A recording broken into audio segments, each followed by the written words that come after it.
Onkixin oroer, ongi etorriak guztiok. Gaiarrek, erronkarik euskeraz horrela esango zuen, onkixin oroer. Kemen gra, hemen gara, Gernikako arbolaren aldekoak. Eta zergatik aukeratu dugu hau, leku hau, oso berezia da, ez? Gaiarrek kantatu zuen eta divulgatu zuen, Sarasaterekin batera behar bada, divulgatzailerik haundienetarikoa izan zen, Gernikako arbolaren edatzailerik haundienetarikoa.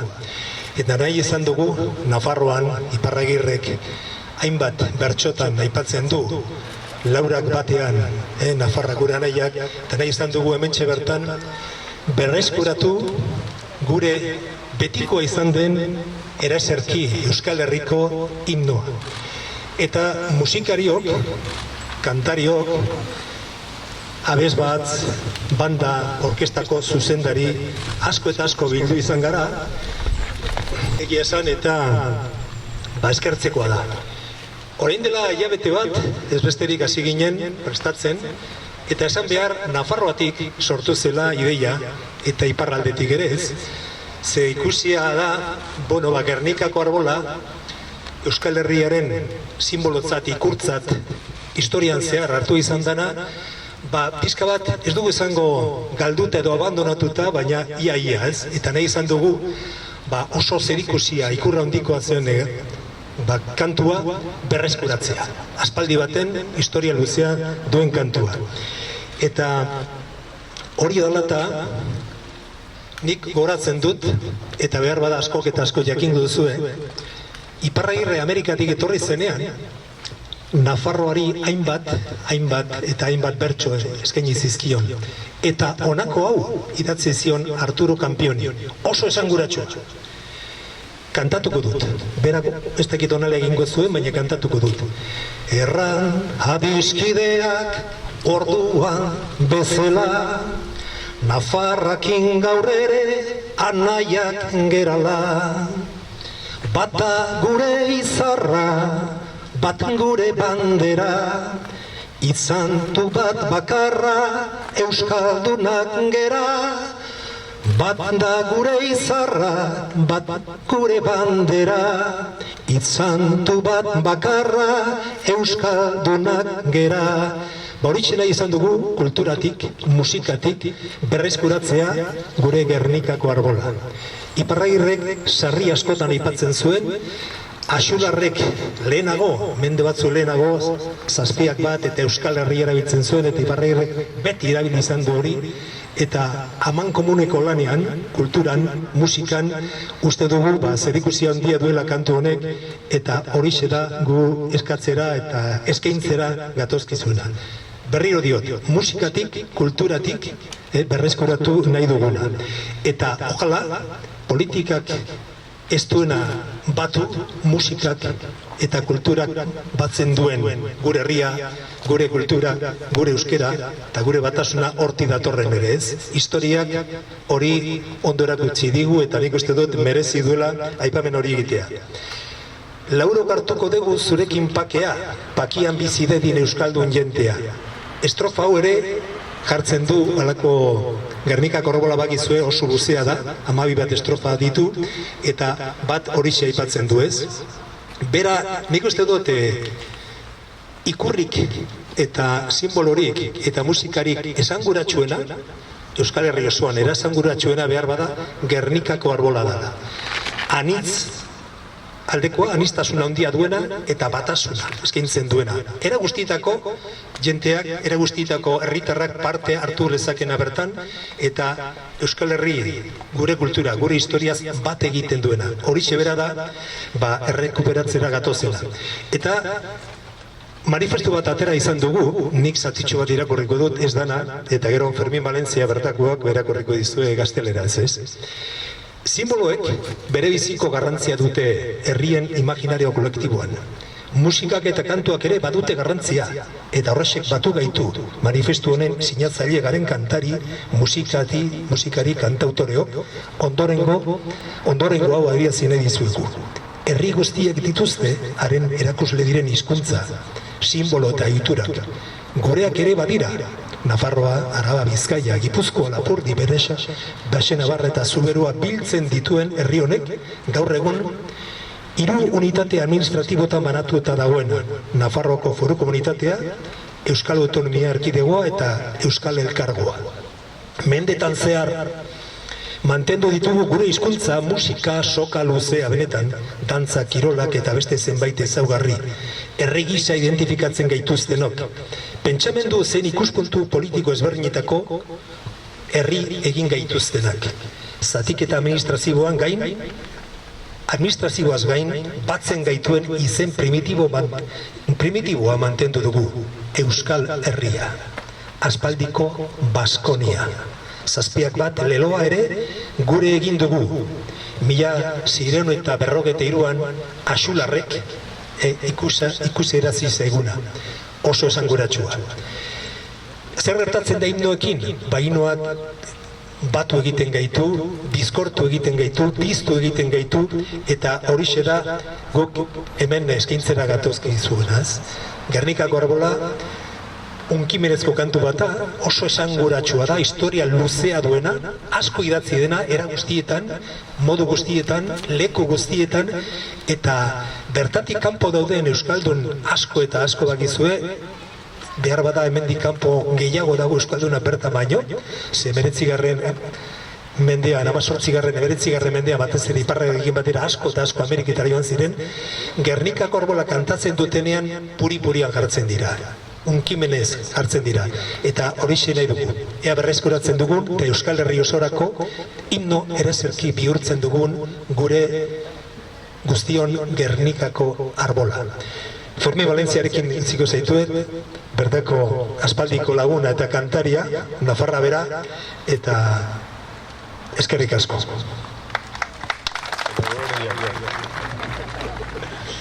Manifiesto por el himno de Euskal Herria, la antigua y la presente Baskonia. Los firmantes de este manifiesto, músicos, cantantes y cantautores vasco-navarros, conscientes de la importancia que los símbolos, y entre ellos la música y las canciones, tienen en el imaginario colectivo de los pueblos, queremos exponer a la sociedad vasco-navarra lo siguiente. Todo pueblo tiene una lengua, unos símbolos y unas costumbres que lo identifican. También el nuestro, que repartido en 3 unidades político-administrativas, como son la Comunidad Foral de Navarra, la Comunidad Autónoma de Euskadi y la Comunauté de Aglomeración de País Basque, agrupa a Nafarroa, Araba, Bizkaia, Gipuzkoa, Lapurdi, Baxe Navarra eta Zuberoa. Durante siglos hemos logrado mantener una lengua propia, un elenco musical, bailes, deportes y otras características que, independientemente de las afinidades políticas y formas de pensar, nos identifican como pueblo. Por suerte hemos conseguido mantener el nombre primitivo que nos une por encima de las divisiones administrativas. Es Euskal Herria, en euskera, la antigua Baskonia. También hemos aceptado un lema, Zazpia bat, esbozado ya por Axular en 1643. ¿Y el himno? ¿Cuál es el himno que une a los vasco-navarros? Oficialmente, los habitantes de la comunidad autónoma vasca, Euskadi, adoptaron el himno Euskabendaren Erreskia en 1983. De igual manera, el himno conocido como himno de las Cortes fue adoptado en Navarra en 1986. Iparralde carece de himno vasco oficial. Por lo tanto, en el conjunto de los territorios no disponemos de un himno que nos una. De ahí la sana envidia que sufrimos cada vez que vemos a nuestros vecinos franceses, gallegos o catalanes de todas las ideologías cantar juntos la marsellesa, Os Pinos, Asaors. Cierto es que hay algunas canciones en euskera que tienen un uso continuado en nuestras liturgias sociales, pero ninguna de ellas con la suficiente entidad histórica y extensión como para representar a todo el país. Baskonia, un pueblo que canta, no tiene un himno que la cante. Y sin embargo basta hurgar un poco nuestra memoria para descubrir que tenemos un himno hermoso que nos ha unido desde 1853 hasta nuestros días y que incomprensiblemente está marginado. Ese es el Garnica Arbola de José María Iparaguirre, de quien este año celebramos el bicentenario de su nacimiento. Digámoslo sin reparos, desde su primera interpretación, el Guernica Arbola ha sido el himno de todos los vasconavarros y así fue recogido en la literatura, en los cancioneros y en las partituras durante más de un siglo. Tuvo carácter oficial y sobre todo un respaldo popular, como pocos pueblos han podido acceder a su himno más representativo.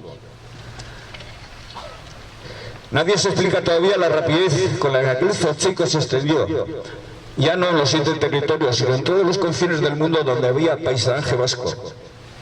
Y como unas estrofas conmovedoras de una simplicidad sublime ensaltaron de tal manera el sentimiento patriótico del país que acabaron cantándolo con la misma pasión carlistas y liberales, republicanos y socialistas, conservadores y revolucionarios, nacionalistas vascos y navarristas, abertzales y españolistas.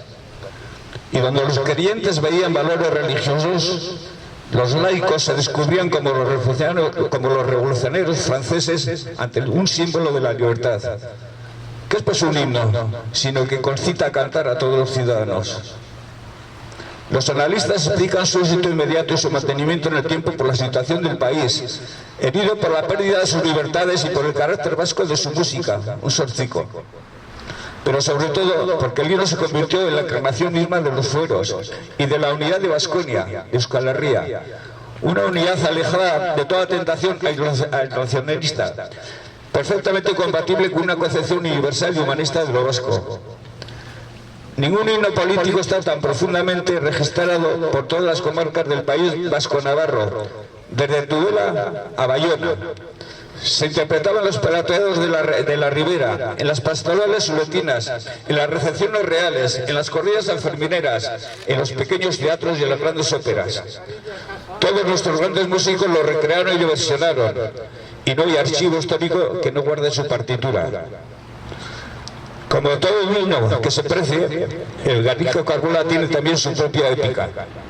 Solo 2 años después de su creación, Iparaguirre, el primer cantautor de nuestra historia, fue detenido y expulsado de nuestro territorio por cantarlo.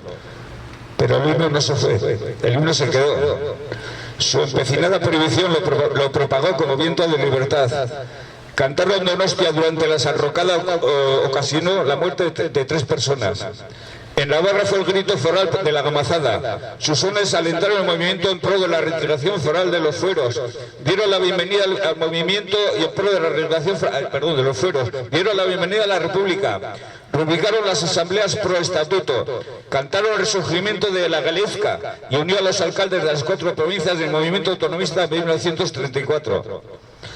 Y lo más importante, cuando en 1936 destruyeron Guernica, el himno que había agrandado el simbolismo de la vía foral, Eman Tazaba Zazu Munduan Frutua, pasó a ser icono mundial de la democracia, de la paz y de la resistencia popular frente a los totalitarismos.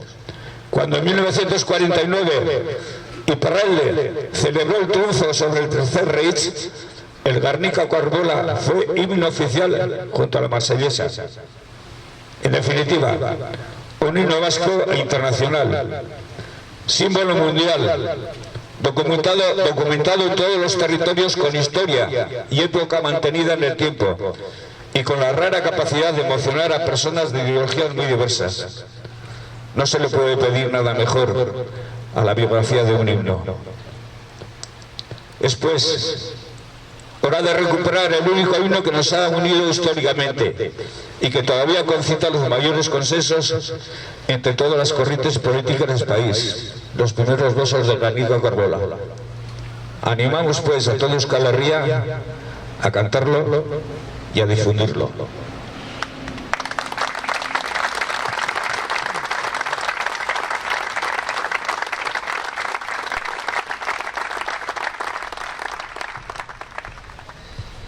Gero amaitzeko guk nahi genduke guztiok kantatzea Gernikako Arbola.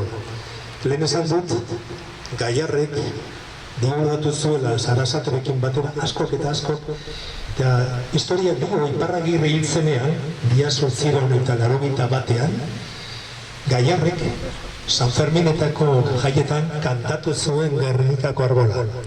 Aurretik, Teatro Realean Madrilen, orduko Tamberlik operako italiar famatko eta Gaiarrek 3 kantu kantatu zituen Iparragirrenak, bat Gernikako Arbola. Uste dut leku oso egokian gaudela hori kantatzeko. He dicho antes en euskera, y repito, que Gaiarre fue el mayor divulgador, uno de los mayores divulgadores, junto con Sarasate también, de Gernikako Arbola. Justo cuando murió, en 1881, el 6 de abril del 81, Iparragirre, en las fiestas de San Fermín, aquí en Iruña, cantó Gaiarre, emocionado, el Gernikako Arbola, que tantas veces había cantado antes, junto a Iparragirre. Cantó, entre otros, en el Teatro Real, 3 canciones de Iparragirre, estando presente el propio Iparragirre, después de que viniera de América. Eta orain nahi gendukena da guztiok kantatzea Gernikako Arbola. Eskerrik asko guztioi.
Sí.